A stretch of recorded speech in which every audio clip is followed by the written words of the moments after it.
అన్న ఆగండి అన్న. ఈరోజు మా నోరు చల్చలాడుతున్నాయి తినాలని. ఈ చాకేడ దేంట్లో పెట్టాలన్నా? గుద్దలు పెట్టు, గుద్దలు పెట్టు. ఇంత పెద్ద మాట అన్నాడు సరాడు. అన్న ఏందన్నా బర్త్డే అని చెప్పి అట్లాంటి మాటలు మాట్లాడతారు. తిను తిను.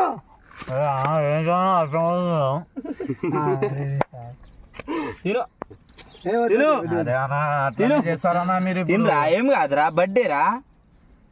తిను తిను ఇప్పుడు. Happy birthday Sunil. అబ్బుగా అబ్బుగా నీ హం ప్యాలియా హూ హంపా ప్యాలియో అపపపా. ఇంత పెద్ద మాట అన్నాడు సరాడు.